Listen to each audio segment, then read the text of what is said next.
Hello everyone and a very good morning to all of you. Distinguished delegates and participants from SAARC member states. Ladies and gentlemen, I am very thankful to all of you for joining us in this SAARC webinar. My name is SN Javed and I am a research fellow renewable energy working at SAARC Energy Center. I shall be moderating today's webinar, the aim of which is to introduce the system design and simulation software and to enhance the capacity of the SAARC professionals on using this software.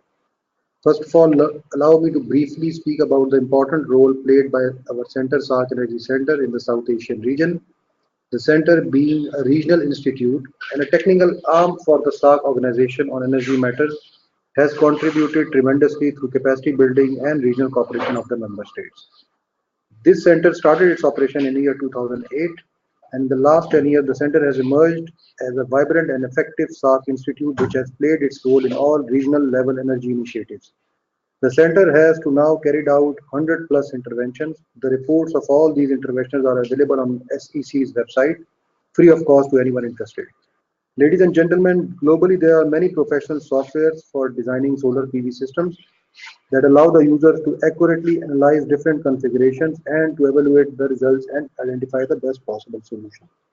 There are many software in the market which are extensively used by industry and researchers for designing simulation of solar PV systems. These software include extensive meteorological data for different cities and PV systems components databases, as well as general solar energy tools. These softwares are geared to meet the needs of architects, engineers, researchers, and are helpful for educational training. Ladies and gentlemen, we have already conducted one of the same webinar on 23rd April, and this is the second series of the second webinar in continuation of the first one. So in this webinar, among the many available software, Homer is one of the best and famous software used around the globe for solar PV system. The Homer team, we are very thankful to the head Peter and for Andy for agreeing to contribute with us in this webinar. Andy Cruz, who's the Vice President of Business Development in Homer Energy, I would like to introduce him. For nearly 30 years, Andy Cruz has been involved in international marketing, sales, development of certification, standards, and public policy. Andy was a co-founder of Southwest Wind Power, a startup small wind company that grew to be an internationally recognized brand within the clean energy industry. Southwest Wind Power sold more than 180,000 wind generators worldwide. Later, he joined Endurance Wind Power and established one of the first small wind leasing programs in the US. Just before joining Homer Energy, he worked as a consultant to a number of wind and solar companies in Europe, and he was awarded Exporter of the Year by the US Export Import Bank, and he received the President Award from the US Department of Commerce. The American Wind Energy Association awarded him Small Wind Person of the Year in 2009.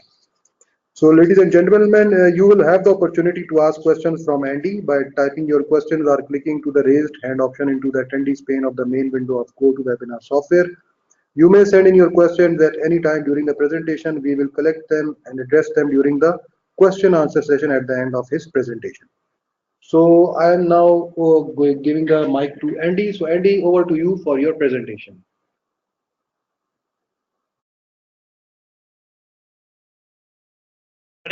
Electronically. Let me turn my screen on here. There we go. Can everybody see my screen okay? Yes, perfect, Andy. It's visible. Okay, very good. Again, thank you very much for this opportunity to speak to everybody there in Pakistan. Again, yes, my name is Andy Cruz, and I'm Vice President of Business Development. My presentation today really is going to cover a little bit about what's going on in the marketplace globally. In terms of energy generation from a distributed energy perspective, and also then getting into a little bit about our software and how it's helping develop that market. So what we're seeing in the marketplace is some very interesting trends. We're seeing where distributed energy and the microgrid space is continuously changing. You know what? I have to do something. I very much apologize for this. I was looking at that, and this is a slightly different presentation. That's almost starts the same here. So one moment, please. Okay, let me get this right. I really apologize for that. Uh,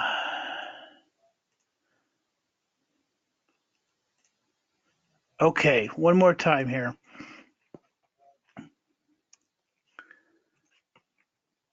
Okay, so what we're seeing in the world today, as was mentioned, I've been in this industry for about 30 years, and when I was first starting out in the industry, much of our electric grid received its energy from centralized power stations, and it's still quite popular that way around the world. But what we're seeing now is an evolutionary change, going from more centralized power stations to decentralized stations, where electricity is generated not just in big power plants, but also on tops of factory roofs and homes and office places around the world. And so it's really facilitating. There's a big question, of course, which we'll get into in a moment, is exactly why that's happening.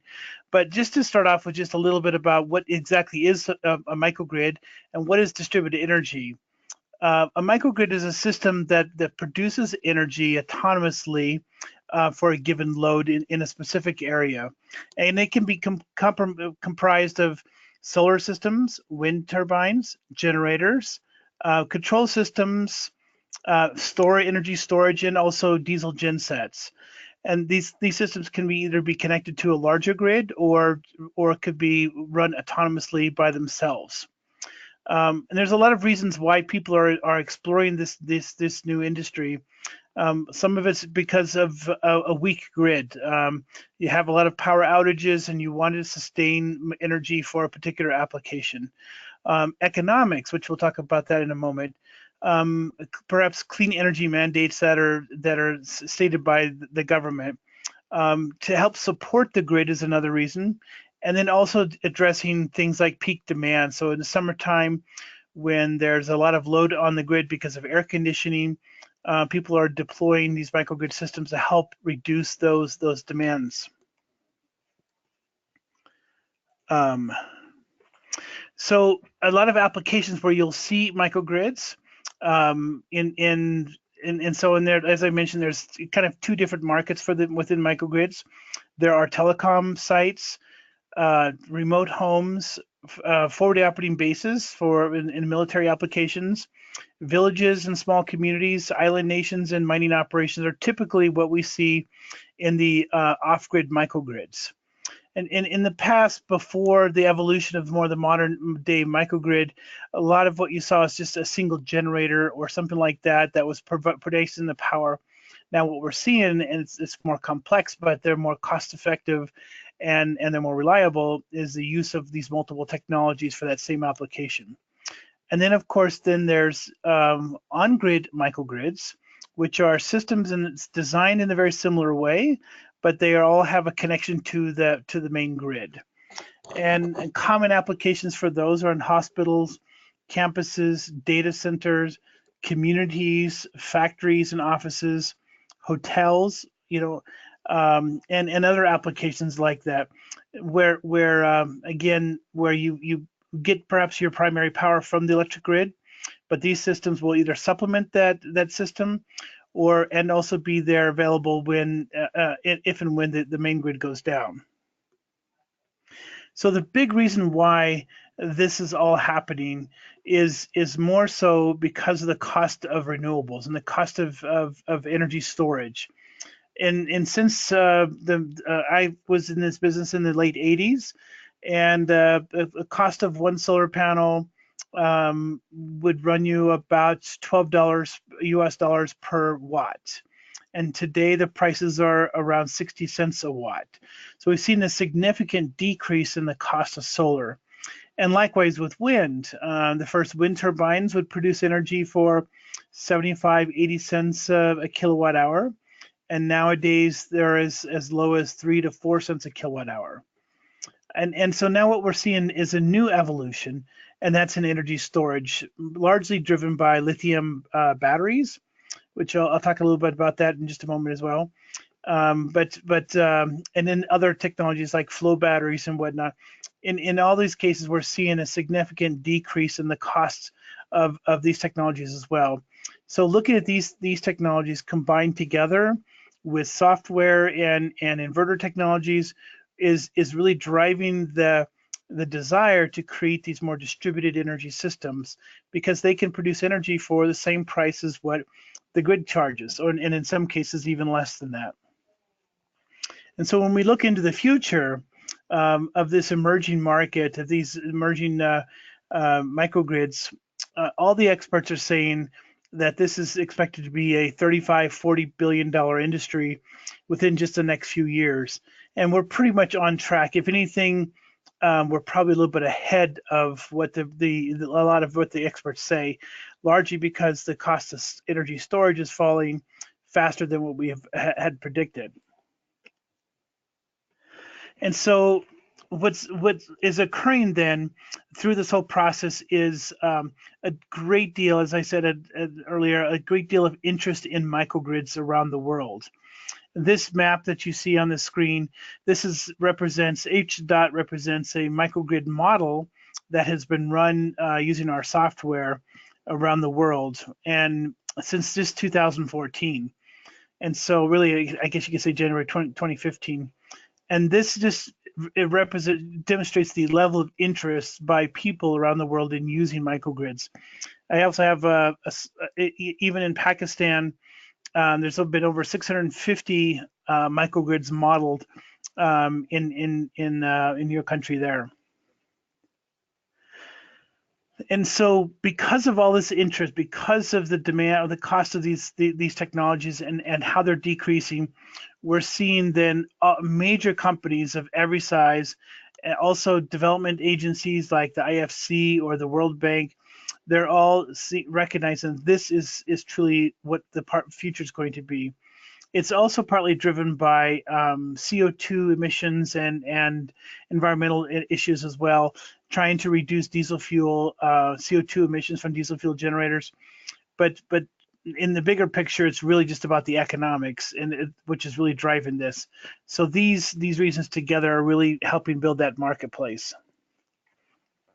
But the big question comes about is when you look at a microgrid in today, there are a lot of different choices that are also evolving. As I mentioned, solar and wind and storage. But on top of that, there's already the already existing or already mature technology generators. But then there's also combined heat and power systems, small types of hydrokinetic, run-of-the-river kinetic systems, fuel cells, and even other emerging technologies are all coming into place. But when you have these choices, the question is which one or which group of them makes the most sense to deliver the energy at that in a particular location at the lowest cost of energy. And that's the biggest challenge. When you have a place, say, it's in northern Pakistan, and you've got a village there, and you're trying to figure out, well, I've got these choices. How do I know how much of what technology is going to give me the lowest cost of energy? And that's where our company Homer comes in, is it helps answer that by looking at the environment at that location and delivering the right combination of technologies. So the variables, of course, it depends on the available resource. Well, how much solar is in that location? What's the wind there? What's the temper variations there, because they have an impact on the performance of a battery? And then what kind of loads are there?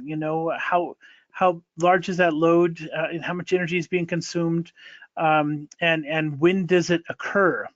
Because they don't necessarily match up with the load with the available solar resource or the wind resource, for example. But then there's also what kind of maintenance has to take place in the equipment. Is there a grid, or is there not a grid, or is it a weak grid and it sometimes works and sometimes doesn't? And then there's other on-the-ground conditions that also have an impact. And so the software is there to help try to answer those questions about what makes the most sense. So Homer, what it stands for is a hybrid optimization of multiple energy resources. And what that is saying is that what we look at for is not just one technology, perhaps a solar panel on a roof and it works when the sun shines. It's when you start combining these technologies together, so hybrid, and it's trying to figure out what's the optimal mix of those technologies that makes the most sense in that location. It's a technology agnostic platform. It works with virtually any kind of distributed energy technology and helps you try to, again, answer those questions.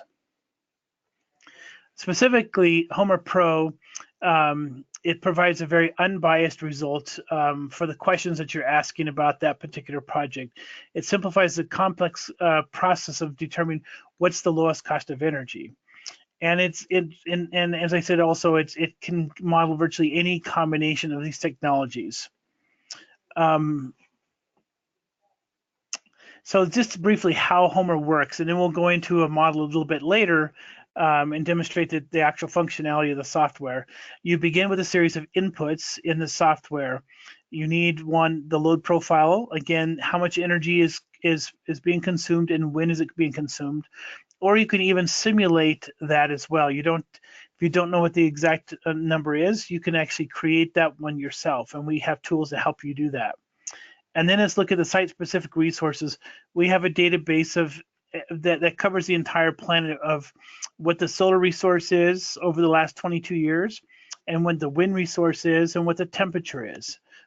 So when you pick a location with our software, you'll see in a moment, we can tell you exactly what they are. So that location, where it is, it's in Baluchistan or another region that that has no reference other than just a GPS point.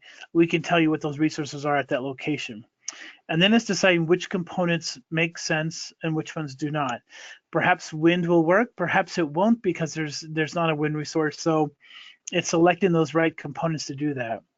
And once you've actually put all the pieces together about what you think the project should look like and what the load is, then you run the analysis. And it happens in 3 different levels. The first one is just a simulation of the project. And then it goes through each time step and then looks at each simulation. And then the model will then optimize those simulations to come up with the right solution. And then on top of that, we have a third layer, which is a sensitivity analysis, which helps you analyze what we call what-if scenarios. What if diesel fuel prices go up by 20% next year? What if interest rates fall by 5% next year or 2 years from now? Homer helps analyze that and tells you what the impact potentially could be on your project if those things happened. So after you finished running the results, running the analysis, you end up with a set of results, which is what we call the combination of economics and engineering. First and foremost, the software is there to try to help understand that question about what's the least cost solution to your project. What can deliver you the lowest cost of energy for that particular location? And as you can tell from every environment is different, every project's going to be a little bit different. And we try to take the complexity out of that. So we give you system sizing, we'll give you performance characteristics, we'll give you financials and all kinds of other reports that can help you make that decision as to, does this project make sense to do or not? So Homer also, as a company, in addition to its software, also provides a lot of consulting services around the world. We work with a lot of governments and organizations to help deliver them information specific about the microgrid and the emerging DER market. And we also then provide training services as well. So as a company, we're still a very small business, but we have a large footprint around the world in helping deliver the solutions that people are looking for and understanding the economics of a project. So I will leave this slide deck for later, and if anybody would like to learn more about the company and the software, they can certainly contact me or go to our website as well. So with that, should we ask for any questions, or should we just go right into the software? Andy, I think you can go on with the full presentation along with the case models, and then we will address all the questions at the end of your presentation. Okay, very good. So this here, what you see in front of you now is the platform of the Homer Pro software. This is what we call the main landing page. It's really a very simple but elegant software. You begin with the top here. We have a ribbon which has all the primary control systems. Here in the window here is where you can select any kind of location.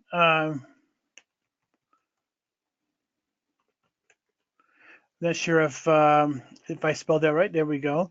So it will pick any location, and you can pick any spot. For example, right here, we could just drop a pin there and select a project. And there's a lot of different ways that you can view this as well. You can change the viewpoints to make it more accurate, but you put in an address or a GPS point here, and you select the location. You name the project.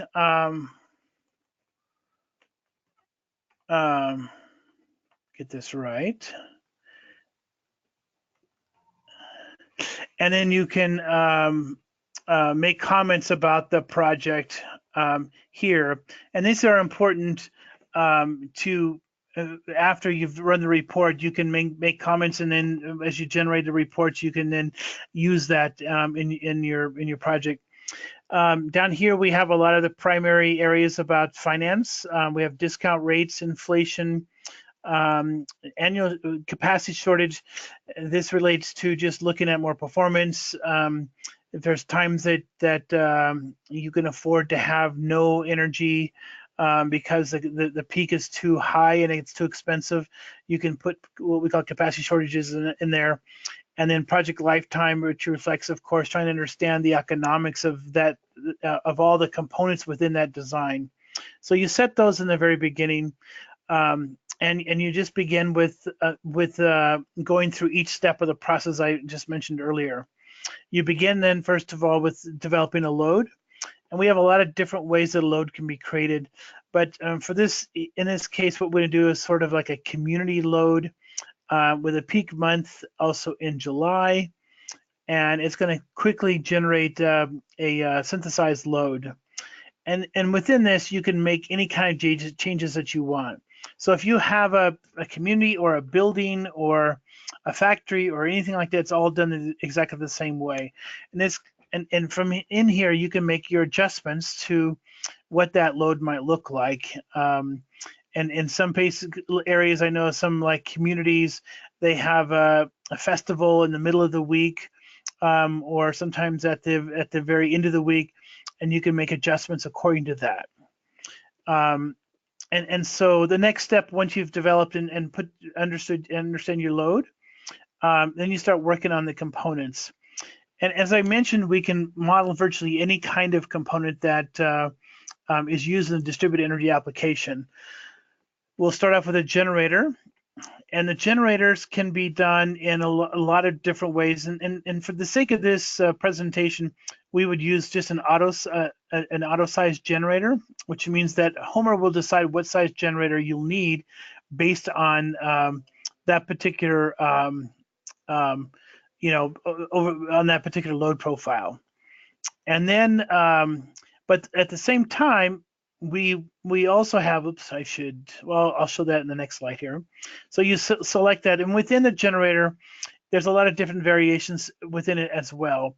If you're looking for like a type of fuel, and it's not diesel, well, we can select that, and so Homer would then reflect whatever type of fuel that you want the system to use. And same way with photovoltaics. We'll start off with generic flat plate, and this is a little bit interesting in this particular one, and I'll explain this in just a minute. But what we have inside of this is also a very large catalog, Homer then looks at all the specifications of each of the generators or storage batteries or wind turbines and solar panels, and we build in all the specifications that help it properly model that particular component. So it makes it very convenient. You can also, if we don't have one, if you have a particular type of generator that we don't have in here, there's also a very easy way of building your own components as well. And so we'll just add some photovoltaics into this. Oh, I wanted to. So let's see here. Go back to here. So one thing I want to point out too is you had a class earlier, and you were a couple days ago, and you were helping to use a design tool called PVSys.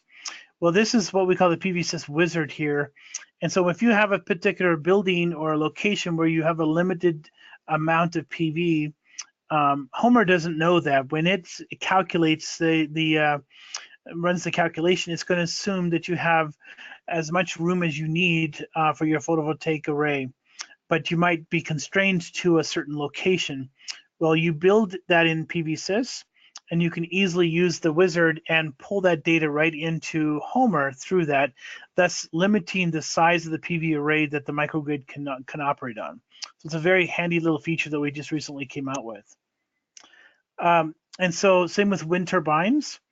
So this is, you can select any kind of wind turbine in here. We have a complete catalog from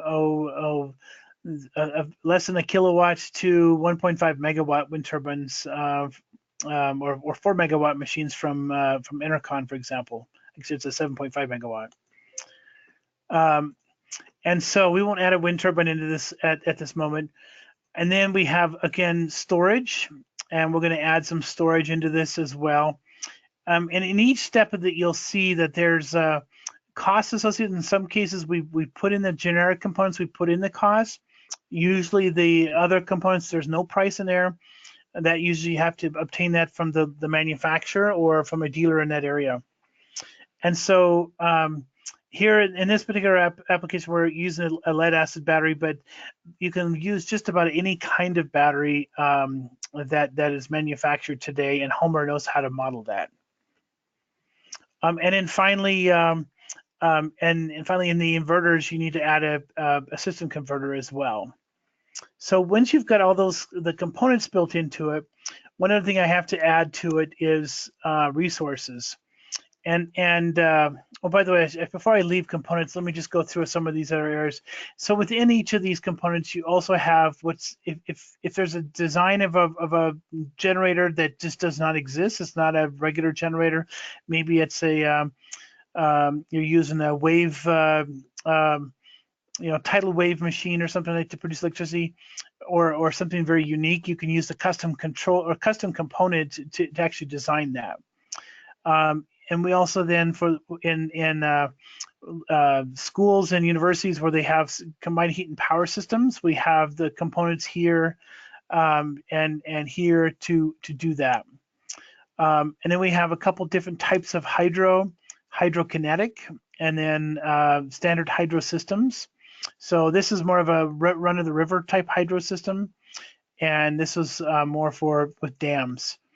And finally, we also have a fuel cell component as well, so where you need the reformer and the electrolyzer and the hydrogen tank. So this is what makes up all the different components that will you can choose from to design that system. And finally, now is the resources itself. So we want to start off with putting the solar information in. And again, like I said, we've got this global database. So if we want to know what the resource is for the HORA, we just click on that. And so this basically demonstrates this is the solar radiation data for over the last 22 years in Pakistan there.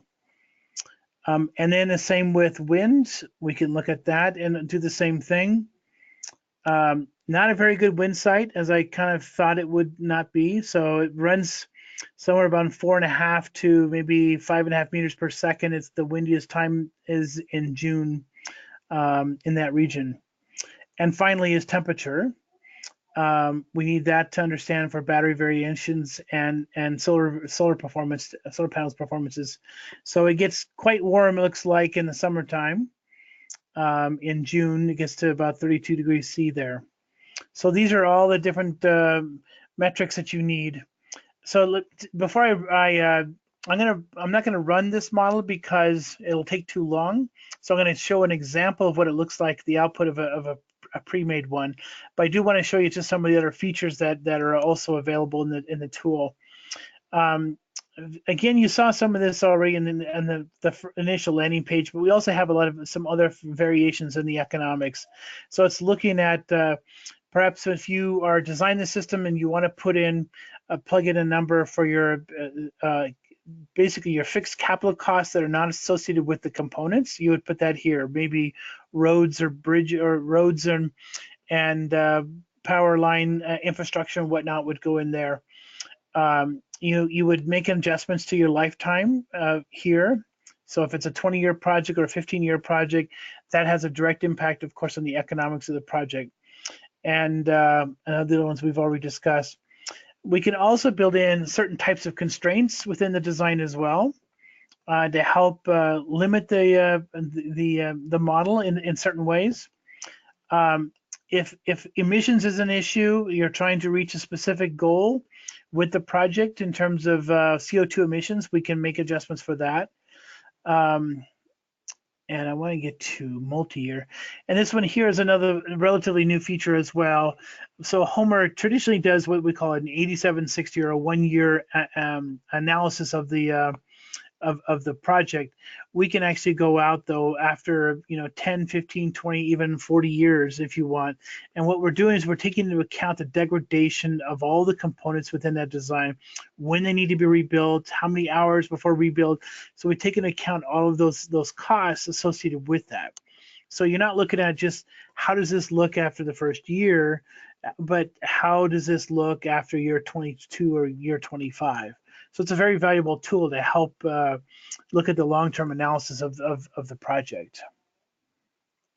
So this is, again, it's a very, very handy tool and a very easy tool to really, to get to understand and how to use.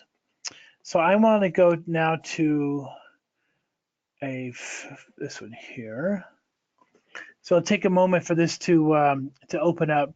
But also what we've done is we've put together a bunch of samples in the back of the software, so it makes it very easy for you can take a look at one that's already built, how it works, and kind of build that in your mind about what are the different things that you need to do to make it operate correctly. And here we go. Okay, so this is an example of a Philippine village. It consists of 2 wind generators, a PV array, energy storage using looks like lithium, I guess a lithium battery, inverter. This is your load, and this is your generator. So this is a hybrid system using 3 forms of energy generation and one storage. We've plugged in some basic information about the project itself right here. And then we've got down here basically we've left this pretty much the same. So if we want to look at the electric load, we can look at that right away. So this is what the sample village looks like. It has about a 2 kilowatt average daily load. I guess so. And let's see here. And the components, we can look at a lot of the different generators in this system here. So this is basically the capital costs, what we've put into it, what the O&M costs are, what the replacement cost is after it's lived its life. It has a 15,000 hour life on it. And this is kind of one thing that's kind of handy. If the generator already exists there, you can actually change the life of the generator, plug that generator into your model, put in the remaining hours and minimum runtime, and basically shorten that life of the generator if it's already installed, and then put in the replacement prices so that you can actually continue to use the existing equipment until its life is over with. And so the wind turbines, they were using a generic 3 kilowatt and a generic 10 kilowatt, probably a Berge wind turbine or something like that. And then energy storage, let's use a lead acid battery here, at a capital cost of about $300.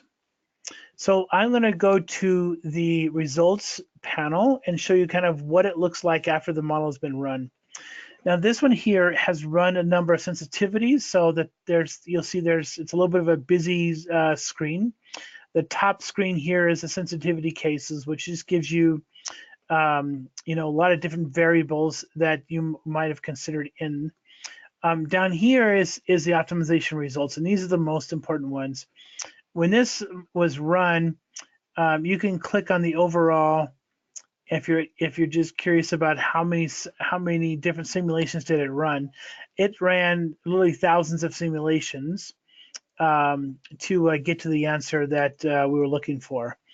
And the winner of this thing was not wind at all. It was solar and diesel and storage. And so I'm just going to double click on that item. Well, before I actually go there, you can get a quick overview of what's going on here. The net presence costs, that's what we're using as the as kind of the main objective, is which has got the lowest net present cost. It gives you a cost of energy, which also results in the lowest cost of energy. We also can look at the operating cost per year, initial capital costs of this whole project, and the renewables contribution and fuel consumption. So it goes all across there. It just gives you can even customize this bar to display whatever you would prefer to see. But to get the answers, you just want, oh, I don't like that.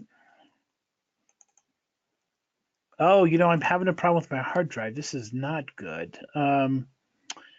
Let's see here, what I can do here. This is quite embarrassing. I've had some problems with my hard drive lately, and I'm not going to be able to show. This is really not good. Okay, well, I'm hoping I can see something, but I'm not sure if my computer's going to allow me to do that right now. It's doing some really strange things at the moment. Bear with me one moment. Let me see if I can get this thing to. No, it's not going to. It's not going to allow me to do this. Oh, goodness sakes.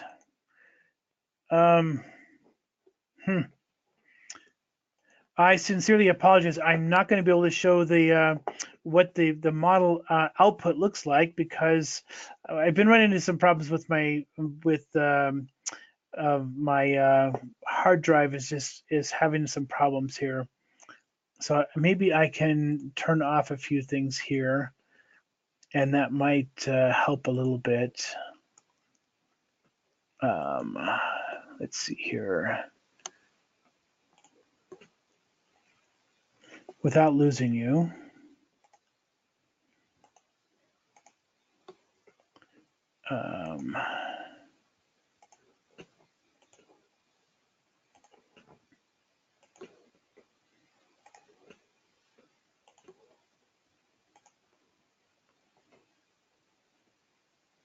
So okay, let's see if it just gives me just enough.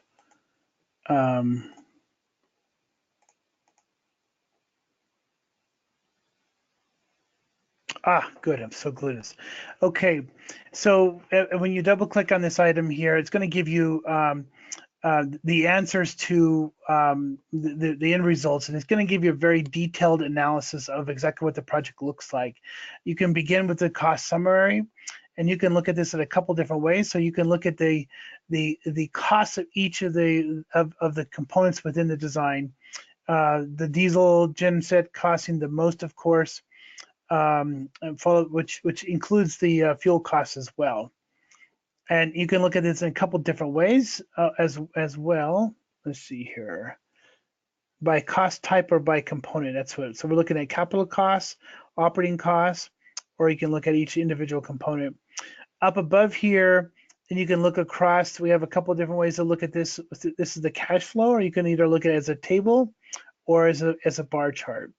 And this is looking at year by year how much money is being invested. So the year one, of course, has the greatest investment, and then these are the operating costs throughout the each year after that.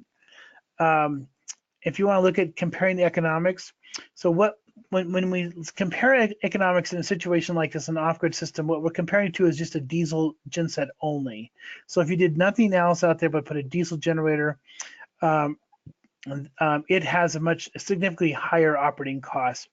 And if you use the recommended design, this system would pay for itself in about 5.7 years. So it's a pretty reasonable payback period to invest in the solar and storage as compared to just the diesel only. And then the electrical, all through here is just a variety of just really great charts that kind of give you a perspective of what's going on in the design, what the diesel contribution is and what the solar contribution is. And here's a little overview of fuel costs. The diesel fuel, this is the diesel generator operating. This here is what we call kind of a heat map of the system. So this gives you a 24-hour day, 365-day view of what's going on with that generator. When it's off is in the black, and when it's on, you know, of course, it really gets into just a little bit here and there. There's a couple moments where it's peaking out at its rated capacity, but for the most part, it's running in the 2.4 to 3 kilowatt range. Renewable penetration is another example of just looking at the renewables throughout the day. And then also the battery, how hard it's being charged. And when I look at this, it's being used very heavy, or it's the orange means it's 100% charged. And you can see basically during the early morning hours and the evenings is where it's discharged the most. So another way to look at it is also with what we call the time series plot. And this here just compares different components. So we have an AC primary load, and maybe we've got diesel output here. And it doesn't look very nice right now. But if we break it down here, we can look at exactly what's going on through this design. So we have an AC primary load, a DC power, and then maybe we got some PV output power on top of that.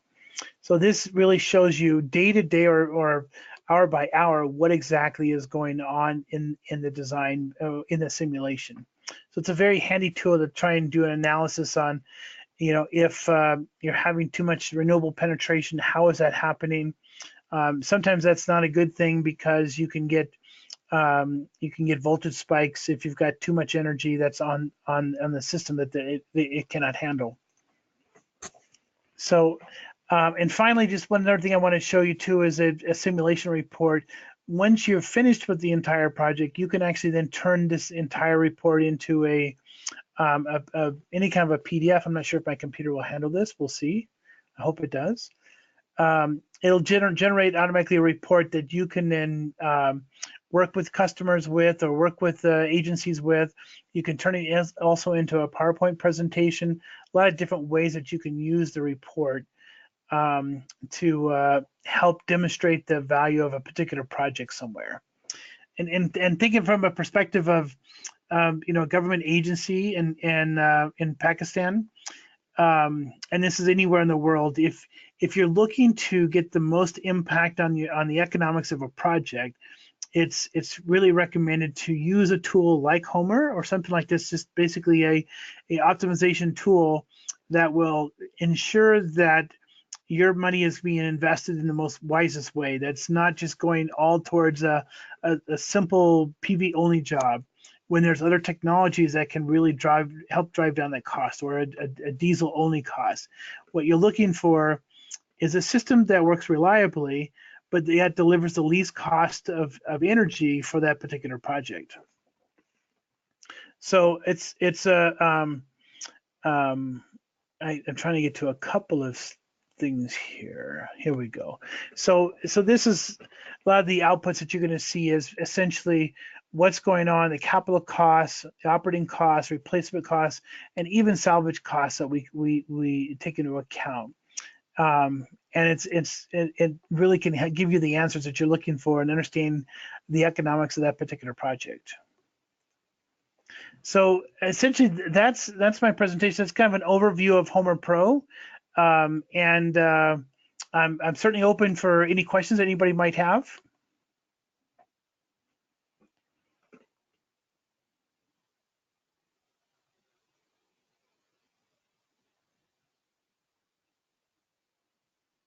Andy, yes, thank you very much.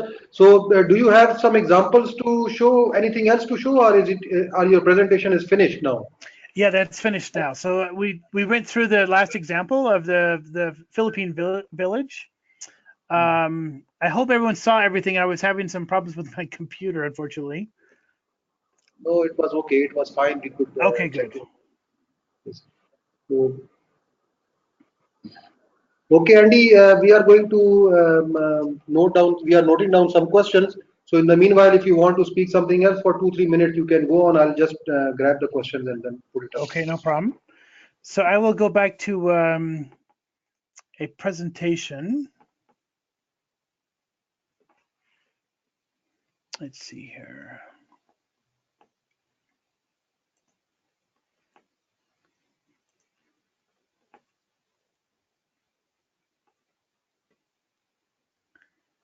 I can get to.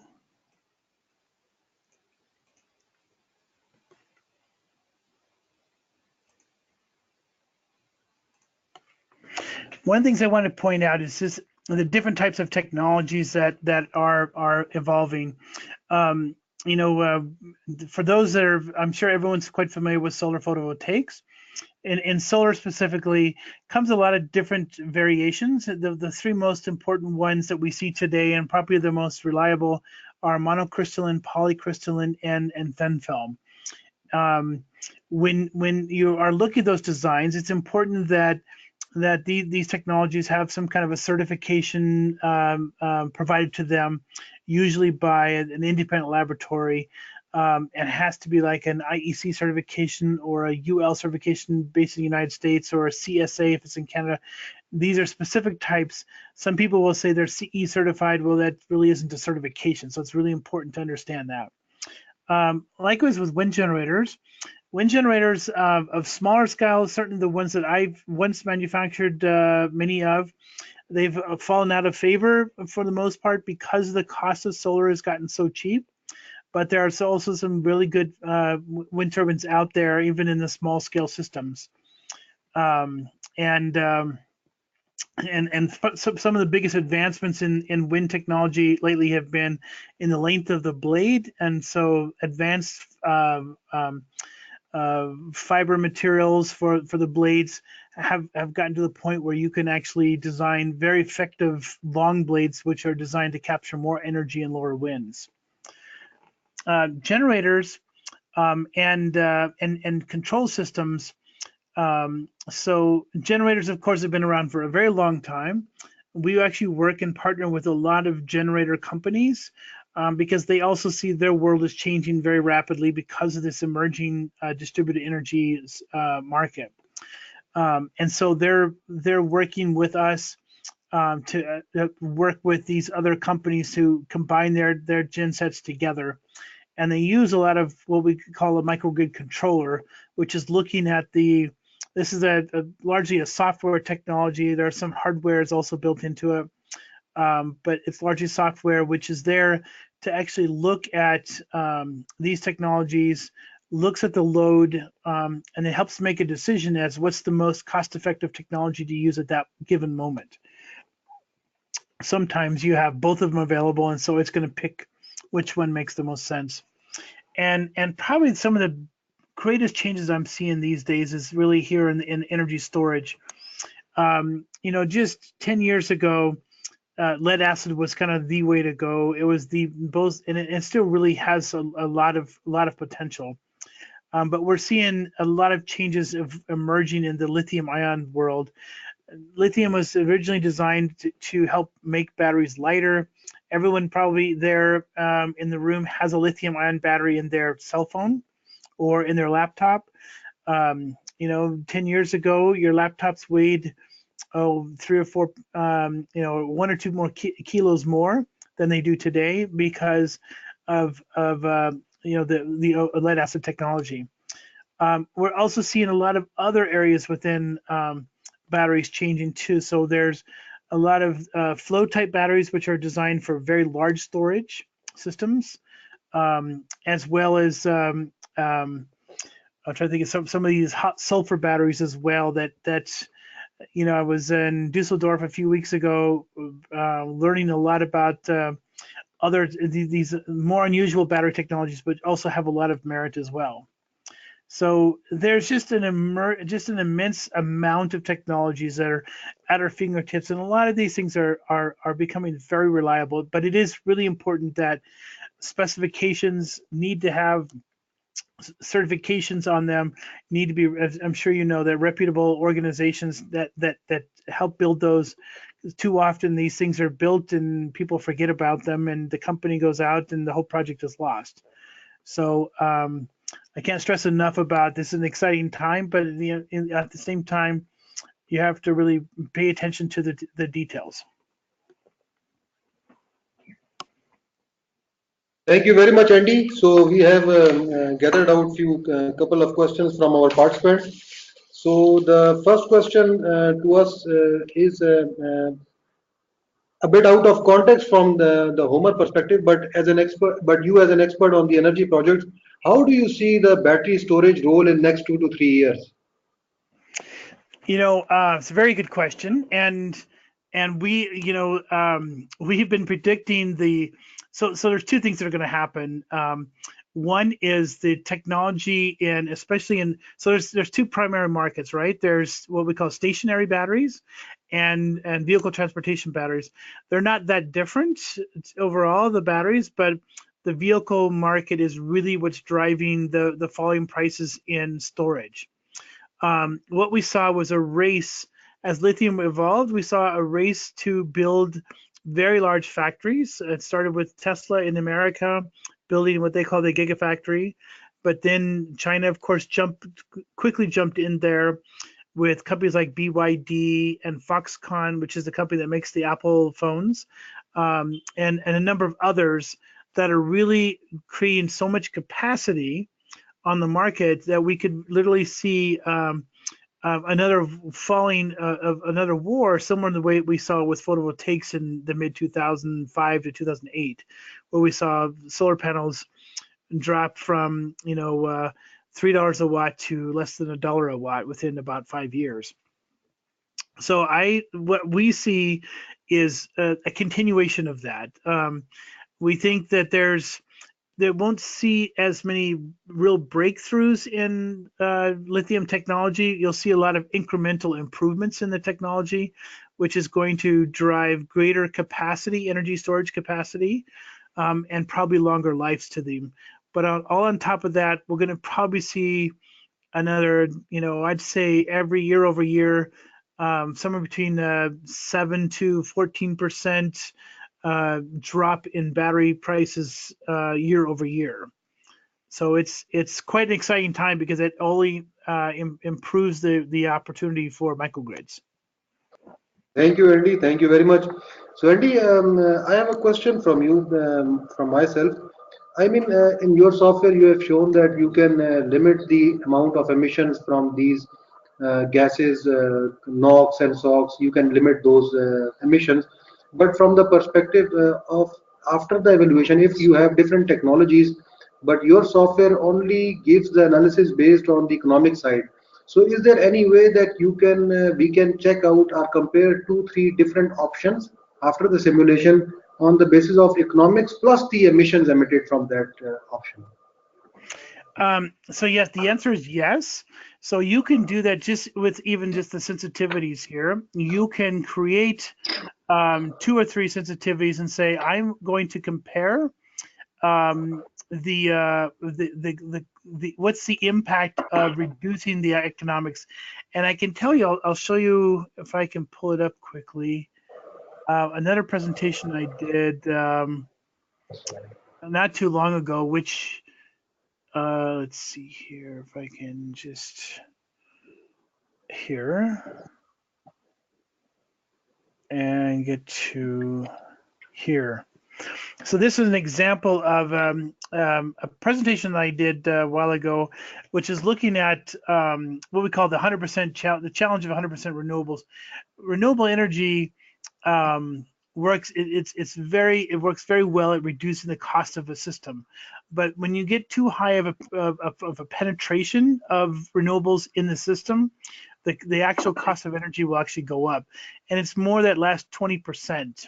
So you can actually run the scenarios that you were just suggesting with a sensitivity analysis, and then you can see then and chart out the impacts of what that would look like in a model.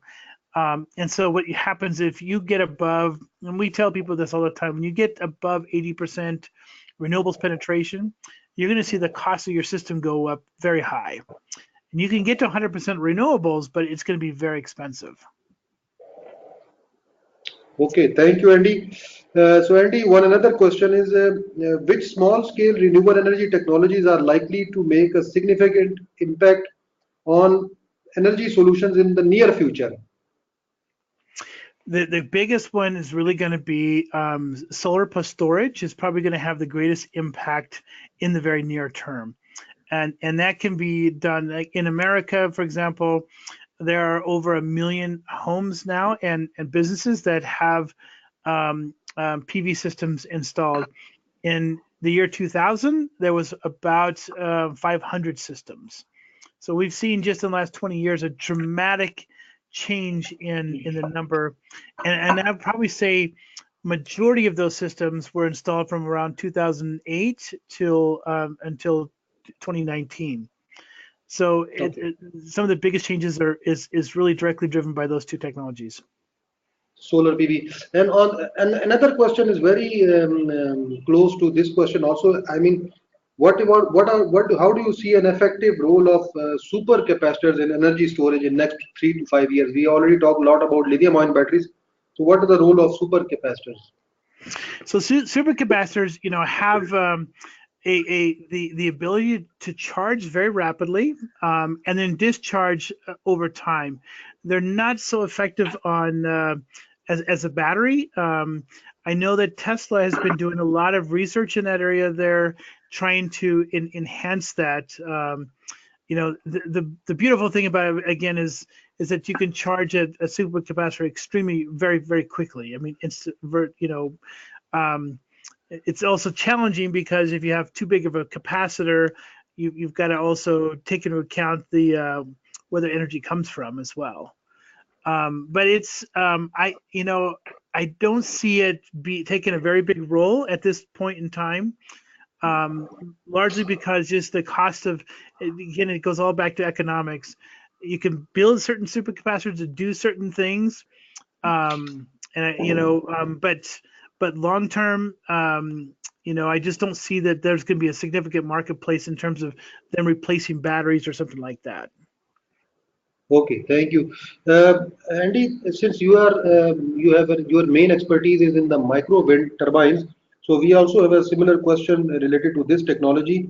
The operation and maintenance issues in the villages which are far flung from the main grid, and what are the general problems or issues, and how does the software take care of these issues? Do you have any idea on that? Yes, so the Homer software does not. Homer software can take account for the cost associated with what we think that the maintenance cost would be, but it doesn't necessarily do anything about that. But within a good microgrid system, you'll have a microgrid controller. And now here's where the challenge gets in, because if you've got a village way in the north and they don't have internet connection, that sometimes can be a challenge. There are other ways of getting the information out of a location using even satellite communications, because it doesn't take a lot. But generally in my experience, in my past, what we did oftentimes, and this is it works and it sometimes doesn't work. It's training the local person or a couple of people within that village and part of their job, and they get paid for it through the utility of through the investment, is to help do the maintenance on that. Now, the challenge that I see is that when people learn about doing things like this, they often want to go to the city because they can make more money. So it's that can be sometimes of a challenge. But a lot of these technologies nowadays are very advanced. They have sensors all over the systems. They're looking at energy consumption. They're looking at battery charge cycles. They can even look at the cell level at the PV array, and then signals back to the main station, if you will, that can say, okay, there's a problem with this. It's not a problem right now, but we predict within 6 months it's going to be a problem, and that someone should go there and replace a part. But there's a lot of really great products and companies out there that are developing these controllers that can do everything from collect revenue from the consumers in these areas to keeping an eye on the operational operations of that facility. Okay, thank you, Andy. So, Andy, another question is you mentioned a lot about the sensitivity analysis of this Homer software. So, I have a question. You talked about the in the sensitivity analysis, if we can put some numbers, like for example, diesel prices go higher, maybe 30% if they go higher than the current prices in next 5 to 6 years. How does the software? You didn't show that aspect too much. I would like to you to answer that one. Secondly, with the reduced prices of solar PV and wind generators, and if their operation and maintenance costs are also reducing with time, so can we put this into the sensitivity analysis just to make renewables more attractive comparable to the diesel one? Okay, so Homer calculates that automatically, so you don't have to account for. So we look at the initial investment of the component, and then we depreciate it over time. So there's the initial capital costs, and then throughout the life of its design, we take account for the lowering operating costs. So when it gets to zero, it still has life in there. Then it's reflected in the actual cost of the system. So we do that already. But when it comes to the sensitivities, everywhere through the software, you see these little circles with this little brackets.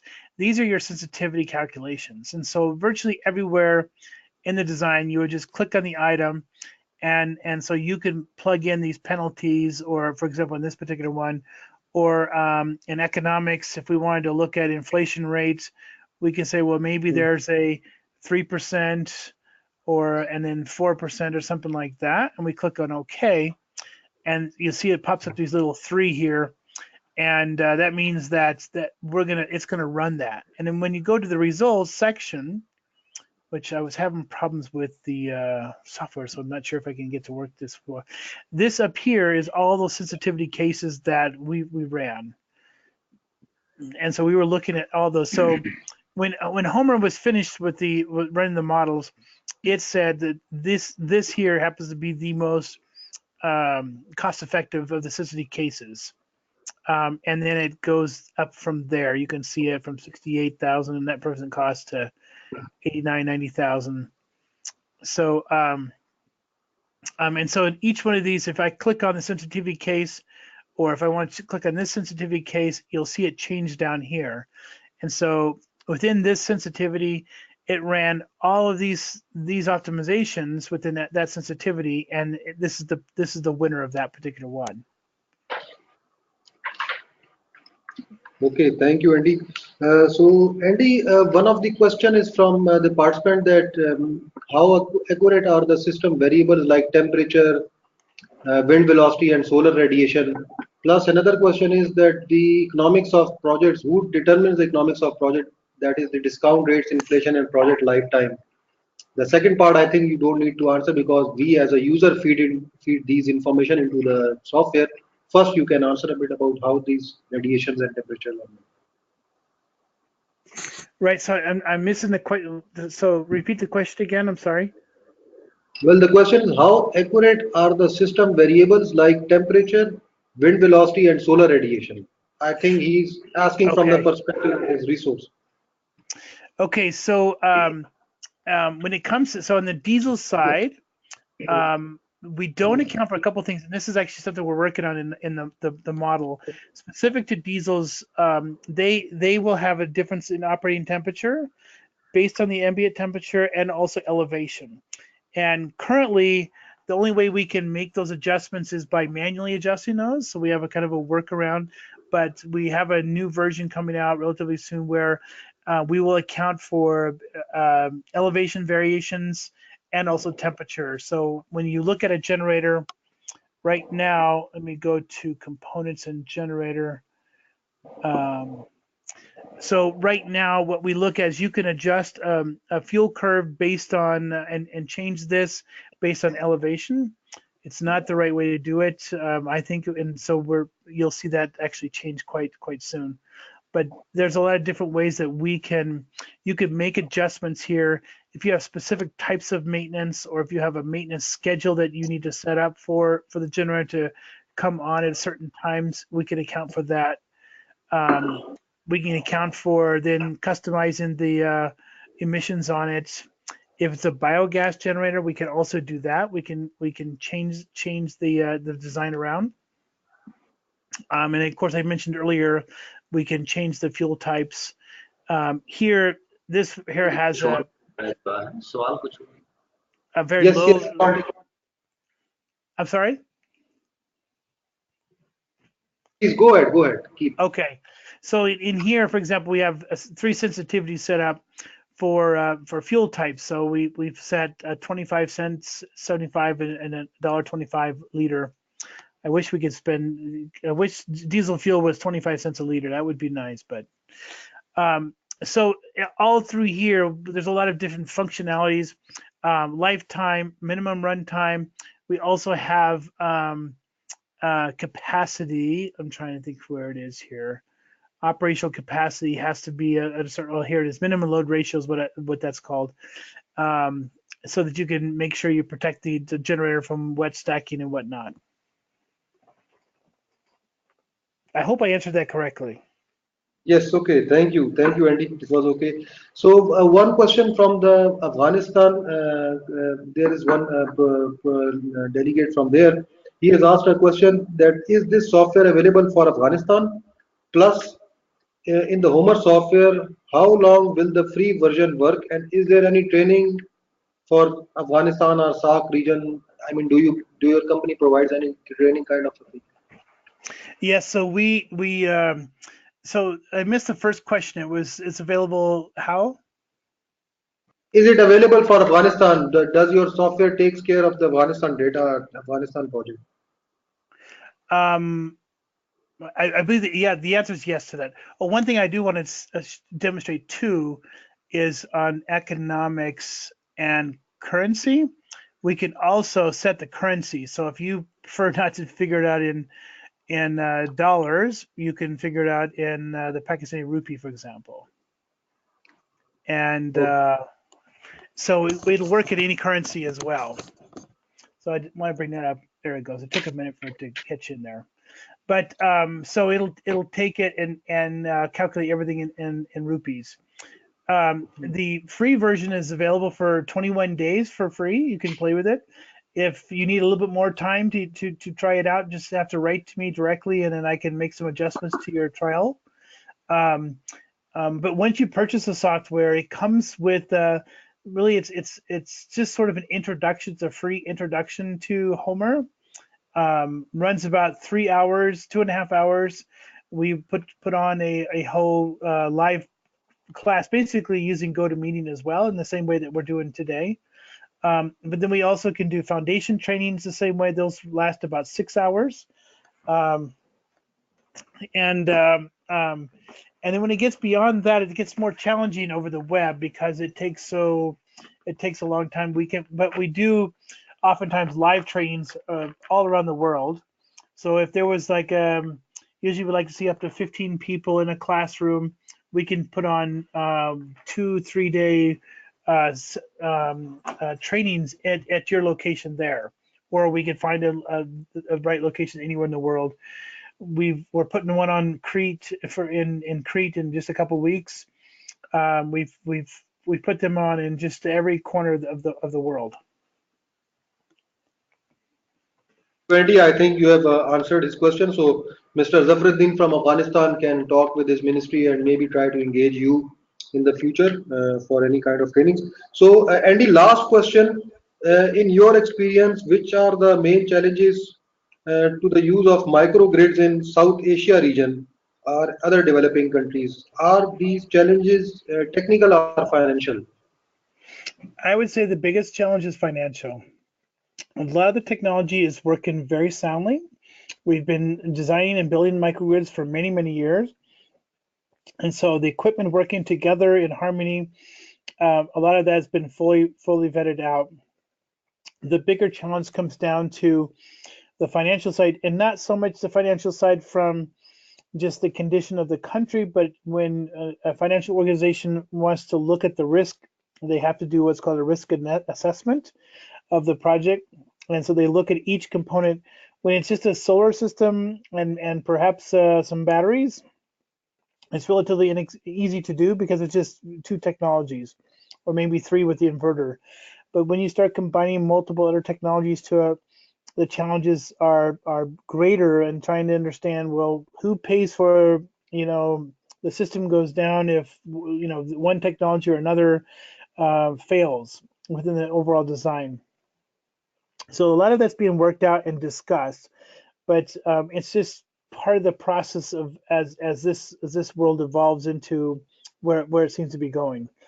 And so the other problem that I've seen in Southeast Asia is sometimes people will under design systems. They maybe won't use a diesel generator. They might just use solar and storage, and it limits the amount of energy that the user can use. And that's not how these things should be designed. They should be designed in such a way that it provides functionality for them. So more than just some lights, for example. Because as soon as people, in my experience in traveling all over Asia and Africa, the biggest challenge that comes out is when people they get electricity in their home, and then they want, all of a sudden, they want a television, and then all of a sudden they want a refrigerator and a couple ceiling fans or something, and so that adds to the load, and that's what cripples the system if they're not designed correctly. Thank you very much, Andy. Uh, so with this, we don't have any more questions. So with this, I may like to conclude our webinar. Thank you everyone for attending today's session of the webinar. We have listened to an excellent presentation delivered by Andy from Homer Energy Company.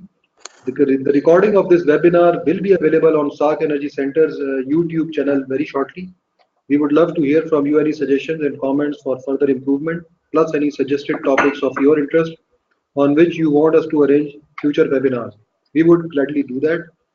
So we are also thankful, very thankful to Andy and his company for joining us in this webinar and to introducing the webinar with introducing his software with the participants. And with me signing out, thank you again for joining us today. Have a nice day and bye bye. Okay, thank you. Bye-bye. Thank you. Bye bye.